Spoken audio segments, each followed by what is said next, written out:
Wah, seronoknya bercuti. Baik, Assalamualaikum, salam sejahtera. Bersama saya Irfan Syahmi, di seorang direktivi KPM untuk slot pentaksiran psikometrik di mana kita akan membantu murid-murid memberikan pencerahan tentang apa yang terbaik untuk mereka di tempat dan bagaimana untuk mereka membina kejayaan mereka di masa hadapan nanti. Dan kita akan bawakan tentang topik inventari kecerdasan pelbagai naturalis dan pastinya kita akan bawakan seorang guru yang cukup luas pengalamannya. Siapakah beliau? Jom kita saksikan dulu profil guru kita.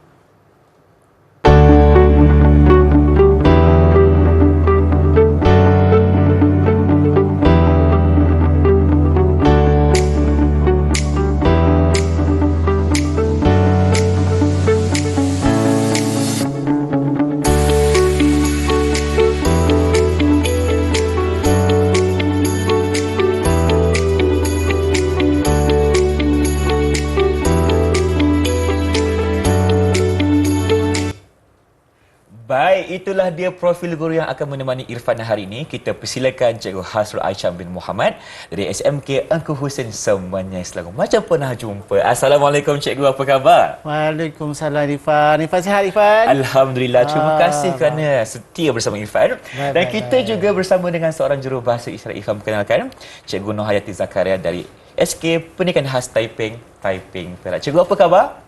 Baik, terima kasih kerana bersama kami untuk slot pentaksiran psikometrik membincangkan tentang inventari kecerdasan pelbagai naturalis. Baik Cikgu, kalau Cikgu dah bersedia, jom kita mula. Okey Irfan, sebelum kita start, sebelum kita mula ya. Cikgu nak tanya, Irfan suka tak melancong? Suka Cikgu, Irfan suka pergi pulau sebenarnya. Oh, samalah tu. Sama. Biasanya Irfan kalau balik daripada melancong tu, apa yang Irfan akan share dengan kawan? Yang paling penting, Irfan akan tunjuk gambar, Cikgu. Gambar tentang cantiknya pemandangan, air laut yang jernih, ada macam-macam hidupan laut. Nah, itu yang Irfan akan share. Oh, kebanyakan orang macam tu kan? Betul lah tu. Tapi Irfan tahu tak, ada segolongan insan yang dia takkan cerita tentang kecantikan Irfan. Oh, habis tu dia cerita tentang apa, Cikgu? Tapi dia ceritakan tentang bagaimana persekitaran terhakis, tengok laut tercemar, tengok tempat ikan dah hampir pupus. Dia lebih kepada melihat kemusnahan alam. Kemusnahan alam. Akibat daripada perbuatan manusia sendiri. Baik. So, itulah sebenarnya apa yang kita nak share pada hari ini, iaitu inventari kecerdasan pelbagai naturalis. Baik. So, kita teruskan kepada maksud di sebalik inventari kecerdasan naturalis. Baik. Untuk memulakannya, cikgu suka tunjukkan kata kunci. Kata kunci. Baik. Kali ini juga apa kata kuncinya? Okey, kata kunci untuk naturalis ialah kehidupan. So, apa sahaja yang dipersembahkan mesti berkaitan dengan kehidupan. Okey, baik. So, yang pertamanya, seorang yang naturalis ni adalah seorang yang pencipta alam. Dia dapat mengenali, mengklasifikasi flora, fauna dan juga batu-batuan yang ada di Malaysia. Dan seterusnya, dia lebih kepada gemar kepada aktiviti-aktiviti di luar. Tidak suka berada dalam bilik. Lepas tu dia suka mendengar bunyi-bunyi alam. Itu akan menenangkan dia. Seterusnya, dia sangat sensitif kepada alam. Seperti mana yang saya ceritakan tadi. Dia bila dia pergi jalan-jalan, dia akan tengok apa yang dah jadi kepada alam. Dia akan cuba untuk hubung kaitkan apa yang ada. Baik Cikgu, itu maksud naturalis Cikgu. Ya, betul. Kita boleh lihat di mana mereka ini akan melihat sekeliling, persekitaran untuk melihat apa sebenarnya perbuatan manusia yang telah memusnahkan alam. Ya, betul. Cikgu, saya nak tanya juga, Cikgu boleh kongsikan antara ikon yang kita kenali yang mempunyai konstruk natural yang sangat tinggi. Siapa dia Cikgu? Okey, baik. Irfan kenal tak Steve Irwin? Mendiang Steve Irwin. Irfan rasa Irfan kenal, tapi mungkin Cikgu bercerita sikitlah. Itulah. Steve Irwin ataupun kita lebih kenali sebagai The Crocodile Hunter. Ya, betul. Beliau ni, mendiang ni sangat hebat dalam kecerdasan naturalis, di mana beliau boleh kenal macam-macam jenis spesies pokok, macam-macam jenis spesies binatang.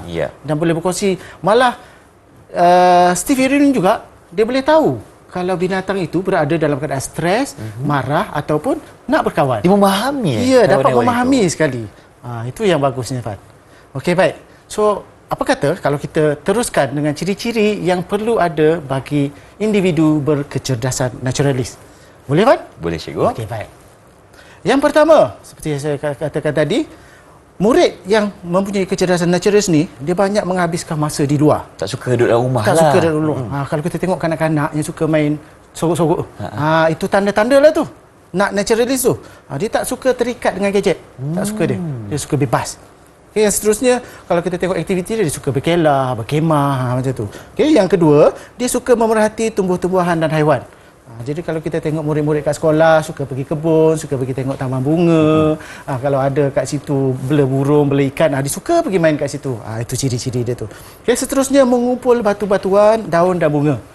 Ini jaranglah kita nak jumpa, tapi Betul. ada. Ada, cikgu. Ada.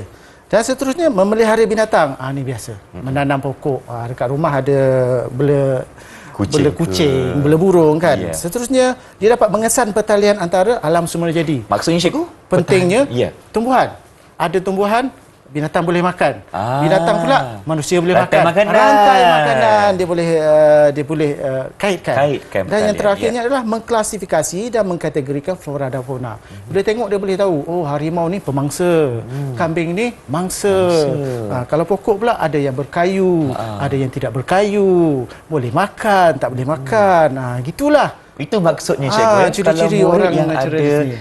naturalis sangat tinggi ni, mereka mempunyai minat yang mendalam terhadap alam flora dan fauna. Ya, cikgu. betul. Cikgu saya nak tanya juga. Jadi, adakah murid yang ada konstruk naturalis yang tinggi ni tak sesuai belajar dalam kelas? Sebab mereka tak suka pengalaman di luar betul, kelas. betul. Ya. Tapi tidak semestinya juga lah Fan. Sebab kalau kita tengok kan, memang sifatnya suka kat luar, tetapi terhad. Jadi cikgu tu kena kreatif. Di dalam kelas pun cikgu tu kena kreatif dengan cara mengajar supaya pelajar-pelajar ni dia rasa bebas. Sebab mereka ni suka bebas, dia tak suka duduk.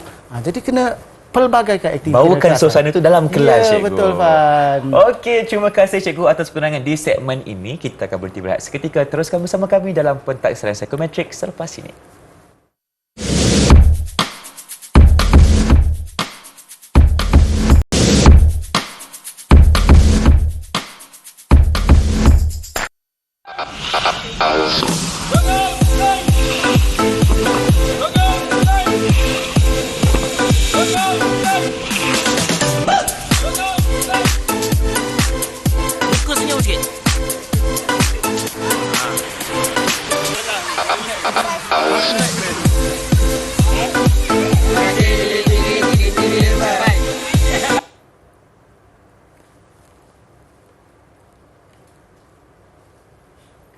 Kembali menyaksikan pentaksiran psikometrik Didik TV KPM bersama saya Irfan Syahmi dan juga Cikgu Hasrul di sini. Cikgu, kenapa tadi kita nampak ada murid yang merangkak-rangkak, berkawat kaki dalam hutan? Apa yang mereka lakukan sebenarnya?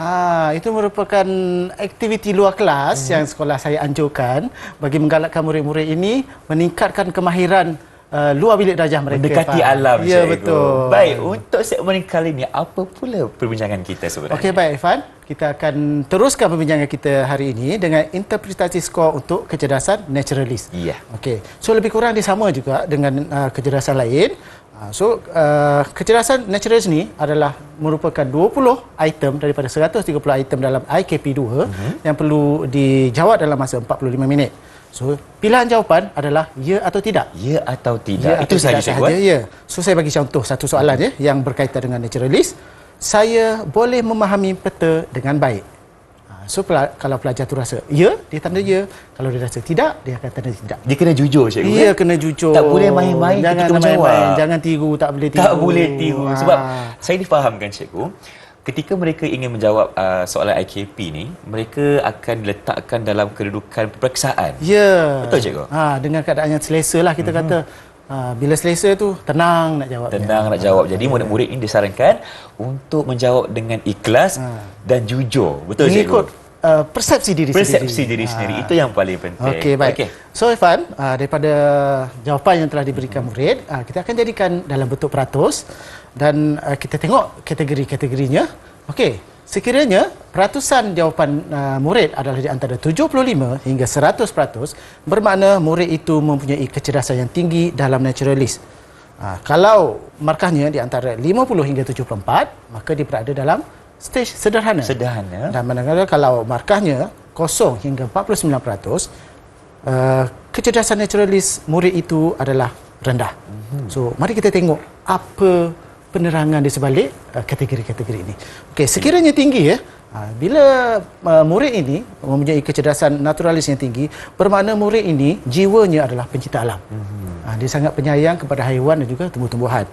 Dia mampu mengkategorikan flora fauna ini dengan mudah. Kita tunjuk saya gambar dia boleh sebut dah. Ini pokok sirih. Irfan tak tahu kenal ke tak pokok sirih? Saya kenal, kenal cikgu. lah, Saya pencinta alam. Okey, baik. So, yang sangat pentingnya dia sangat sensitif dengan perubahan. Okey. Kalau dia tengok tiba-tiba kalau dia datang dulu hutan, tiba-tiba gondol, dia akan rasa sedih. Sedih. Sedih. Siapa Tengok, pergi tebang hutan ni kan? Macam mana nanti burung nak duduk mana, dia akan berfikir macam tu. Itu untuk tinggi. Kalau sederhana, dia ambil tahu tentang kelestarian alam, dia ambil tahu, cuma dia tak serius. Dia perasan. Dia baca je lah kan. Dia tahu tapi dia tak ambil tindakan.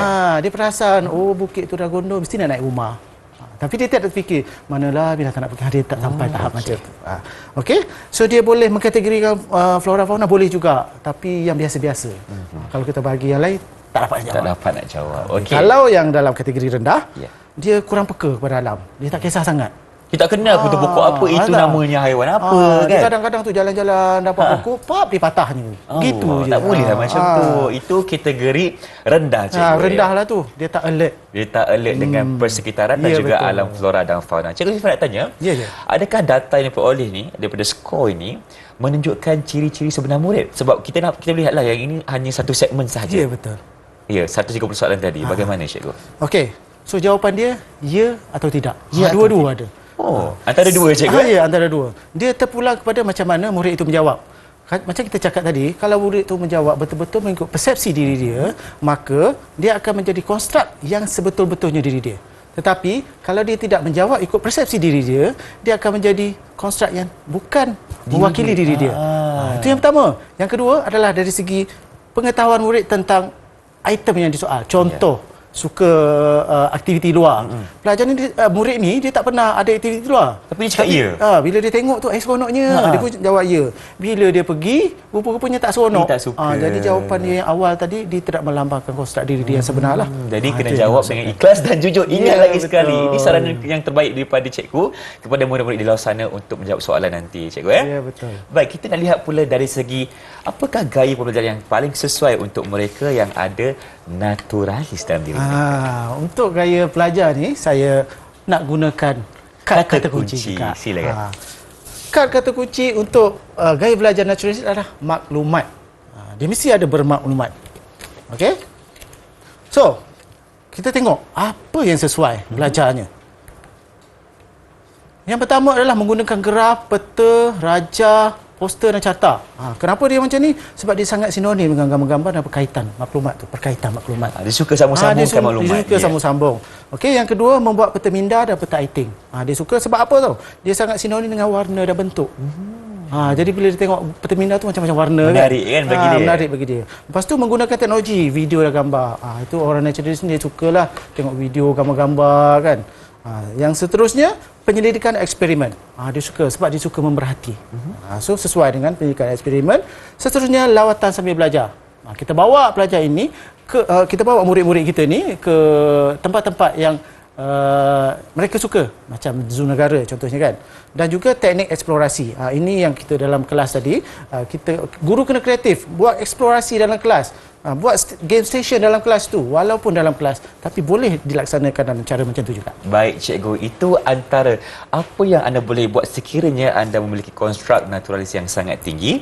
Dan Irfan nak tanya cikgu, dari segi peranan ibu bapa, bagaimana mereka dapat membantu murid-murid ini untuk menggelap potensi mereka untuk menjadi seorang yang paling cintakan alam sekitar? Ya, sangat cantik soalan itu. Ini biasa yang berlaku.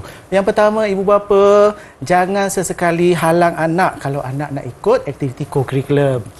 Biasanya ada ibu bapa yang macam tu, tak bagi. Tak bagi, mungkin dia risau sangat kan. betul. Tapi kita berikan ruang dan peluang kita untuk bagi mereka. peluang untuk mereka untuk explore. Yang keduanya, bawa anak-anak kita ke tempat-tempat yang macam taman bunga, zoo negara, muzium negara, tempat yang dia boleh Bagi explore. mereka kenal alam flora dan fauna. Yang seterusnya, yang ketiga ni sangat penting. Ya. Sediakan alat-alat peralatan yang secukupnya. Contohnya cikgu. Macam pen tu biar berwarna-warni. Alat tulis kena lengkap. Sebab dia suka buat peta minda. Jadi peta minda dia nak warna-warni. Kalau tak cukup alat tu macam tersangkut lah. Tersangkut. Dia pun tak seronok nak buat dia pun kerja tak seronok nak buat kerja. Sebab Irfan ikut pengalaman saya lah cikgu. Saya ada kawan saya ni, macam kita, saya lelaki cikgu kan. Ya.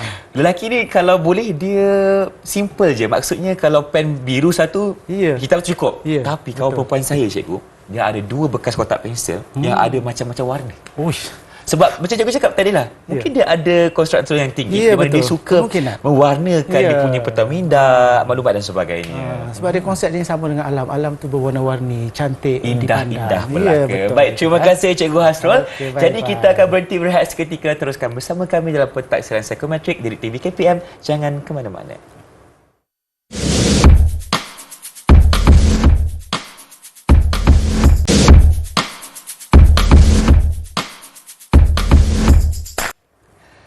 Bersama kami dalam Pentaksiran Psikometrik Didik TV KPM untuk topik kita kecerdasan naturalis bersama dengan Cikgu Hasrul di sini. Okey Cikgu, mungkin kita nak lihat pula kepada apakah aliran terbaik untuk mereka dan bagaimana cara yang terbaik untuk mereka mendapatkan hal tuju masa depan. Silakan. Okey, baik Ivan.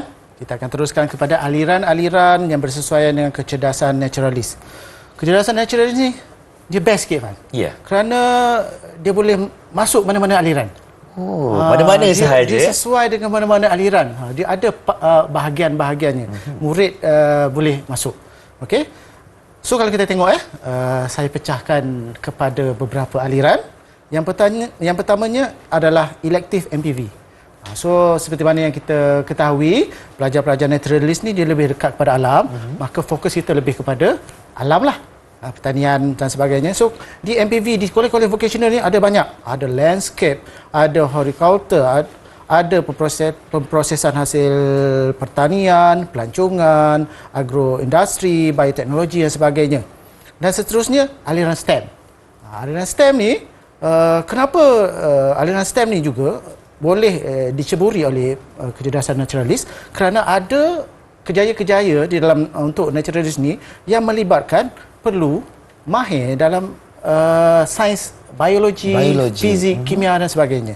Okey, so aliran STEM pelajar sains udin boleh, asas kelestarian boleh, pertanian boleh, sains sukan boleh.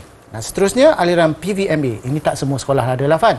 Sekolah yang menawarkan aliran tanaman dan juga aquakultur. Okey, yang seterusnya elektif kemanusiaan dan sastra iktisas. Ini untuk yang ambil pendidikan seni visual dan geografi. Baik, itu antara aliran yang terbaik untuk murid-murid naturalis. Ya, Dan mungkin cikgu boleh kongsikan juga di mana mereka dah BSPM contohnya Ya, betul. kan. Mereka nak melanjutkan pembelajaran di IPT, Institut betul. Pengajian Tinggi. Mungkin cikgu boleh terangkan antara universiti yang terbaik menawarkan kos ataupun kata pengajian yang sesuai untuk mereka. Baik. Terima kasih Ivan. Seperti mana yang cikgu kongsikan tadi, kerana semua aliran adalah boleh diceburi oleh murid-murid berkecerdasan naturalis, maka memang banyaklah universiti yang tawarkan. Tapi kita fokus kepada yang besar. Yang besar, Yang besar iaitu contohnya Universiti UPM. UPM, Universiti Putra Malaysia. Putra Malaysia. Universiti Putra Malaysia ni dia ada 5 fakulti yang menawarkan khas untuk murid-murid yang berkecerdasan naturalis, iaitu Fakulti Pertanian, ada 5 kursus yang ditawarkan, Fakulti Perhutanan ada 3 kursus, Fakulti Veterina 1 kursus, Fakulti Sains Makanan dan Biotek. Tapi kalau kita nak pergi kepada kursus tu, kena buat syuting lain lah ya. Episod baru je kan? Episod baru. Tapi itu seringkasnya. Ya. Maksudnya di Malaysia memang ada banyak IPT yang menawarkan program yang bersesuaian kepada murid-murid yang ada konstruk naturalis ni. Ya, kan? betul. Ada di UiTM, UMS, UMT, UKM untuk bioteknologi dan sebagainya. lagi. Ya, betul. Terima kasih Cikgu. Seterusnya? Alright. So seterusnya kita akan masuk pula kepada kerjaya-kerjaya yang bersesuaian. Ini selepas habis belajar lah Ya, betul. Okey. Bila dah belajar tadi kan dah habis semua, mana nak pergi? Dapat ijazah, mana nak dapat ijazah, pergi? mana nak pergi? Di sinilah sebenarnya yang kita nak sharekan kepada murid-murid. Okey, yang pertama Practical Landscape. Kenapa Practical Landscape ni sesuai dengan naturalis? Kerana Practical Landscape ni dia tahu kefungsian alam.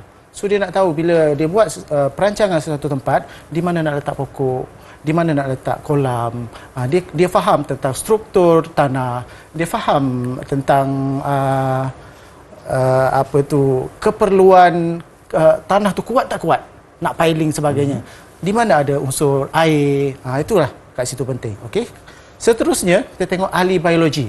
Ahli biologi ni sebenarnya kepalanya. Betul. Di bawah tu banyak. Banyak lagi Lebih cabang-cabang kurang ada dia. 19 cabang dalam ahli biologi, anatomi, ekologi dan sebagainya lah.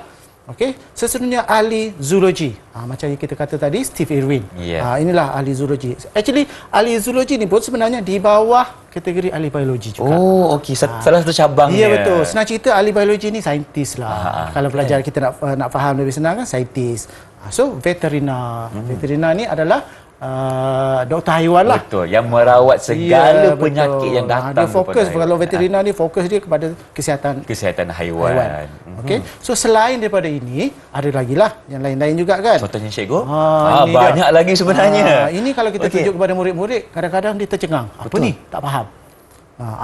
Ahli antropologi, ahli astronomi, ahli botani kan. Apa benda ni? Macam-macam sebutannya kan. Cikgu, mungkin cikgu menjelaskan antropologi itu apa sebenarnya? Antropologi ni adalah kajian tentang manusia.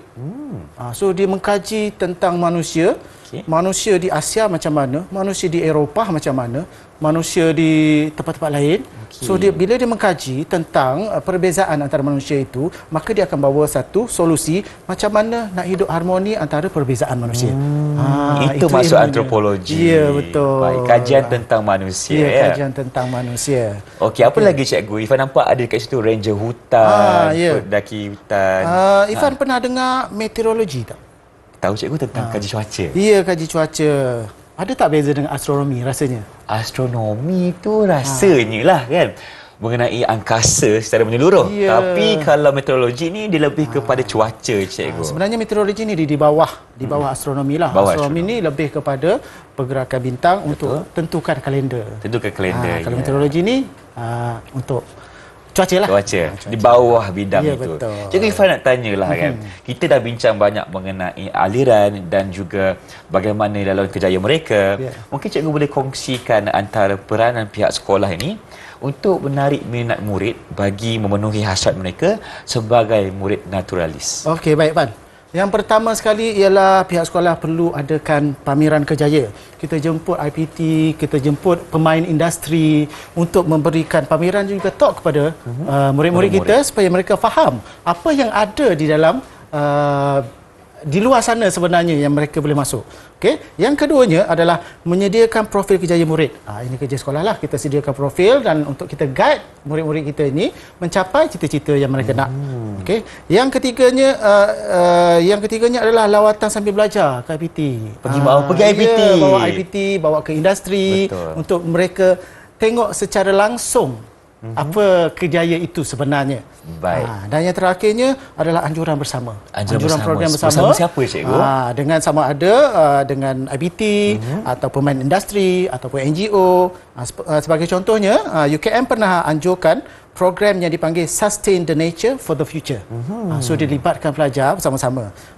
Alam Flora pun pernah ada. Program, ada juga Sustainability Hunt 2022. Baik, di situ kita melihat adanya kolaborasi antara sekolah dan juga organisasi luar untuk menaikkan dan meningkatkan lagi potensi murid-murid kita yang ada konstruk naturalis.